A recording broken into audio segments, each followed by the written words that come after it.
Sa isang liblib na lugar sa Barangay San Vicente, Bayan ng Roxas, matatagpuan ang Sitio Tinisan. Dito namumuhay ang ating mga kapatid na hanunuo.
Upang marating ang Sitio Tinisan, kailangan muna nating tawirin ng 5 beses ang ilog ng Tauga.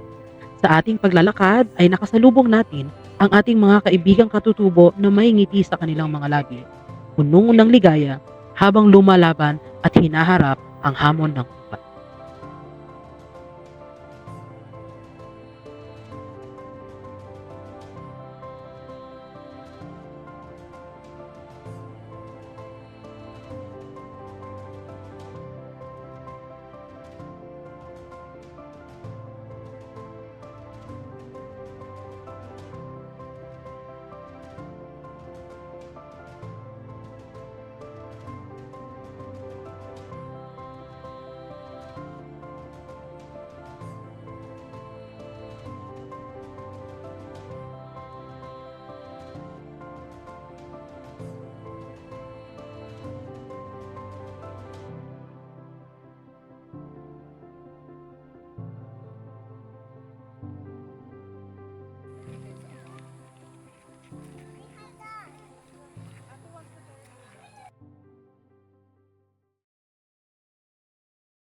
Sa atin pong pagbisita sa Sitio Tinisan ay atin pong pupuntahan ang pamilya ni Sammy at Mali Lino.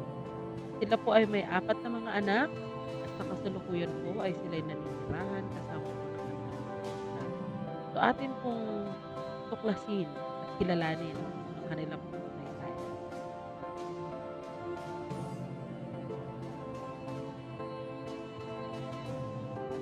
Tinong dalaga ng Lagini. So, yung tawag dito, sa sitwasyon nyo noon, nung maliit pa kayo, naiisip nyo kalagayan, ano yung gusto mong maabot? Ano yung gusto mong baguhin? Buhay nyo.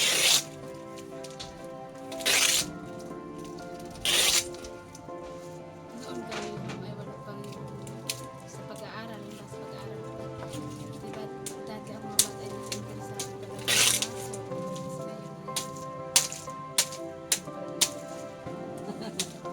Pero, so, kumpara mo noon at ngayon, may pagbabago.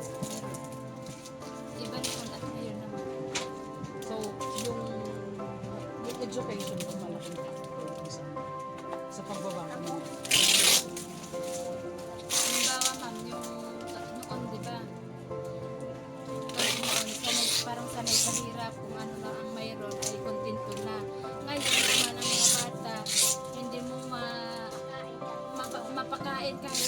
mapabaon lang kahit tuyo ng kung hindi talaga masarap ang mga ulam nila.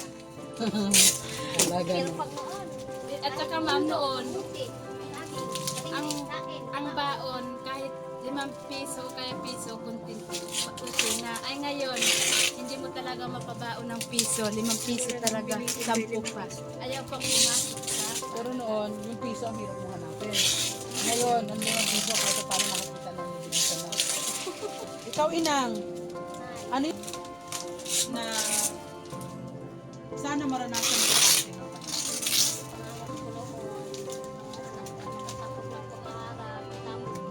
Ngayon, hindi naman nag-asawa. Nag-asawa na. Pero kasi paano po, nakapag-aral. Ano po? Pero nakapag-aral. Nakaabot Pero ng college si Maling. Oo, hindi nakapagtapos. Nakapagtapos sa pag-asawa. Pero ang maganda, Inang, kasi noon walang school dito sa Tinisan eh. Oo, minsan Parang 8 na taon pa lang ang meron dito, no? Saan pa lang? Saan pa lang? Hindi sa San Vicente pa napunta. Ikaw ay nakagraduate ng college, no? ako hindi nakagraduate. Sa karanasan mo na ikaw ay college graduate, ikumpara mo ang buhay mo noon at buhay mo ngayon. May pinagkaiba?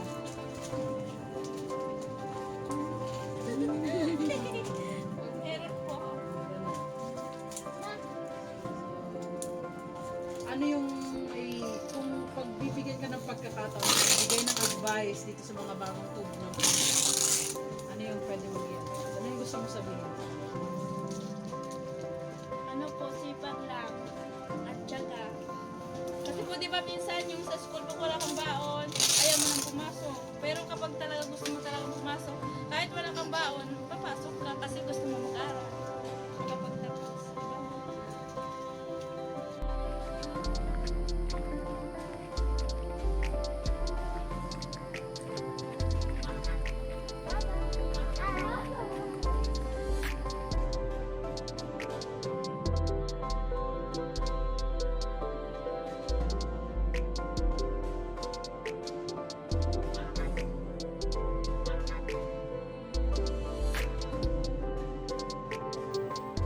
Ang ating pong mga kaibigang mga katutubo ay nakakaranas ng kahirapan at mga pagsubok araw-araw. Subalit pinipili po nilang maging masaya at patuloy na bumangon, hawak ang pag-asa na sila darating ang panahon na sila ay uunlad at sila ay makakaabot ng kanilang mga pangarap. So ito po ay sa pamamagitan ng mga pagbabago na nangyayari sa kanilang paligid at sa pamamagitan na rin po ng edukasyon na nakarating sa kanila.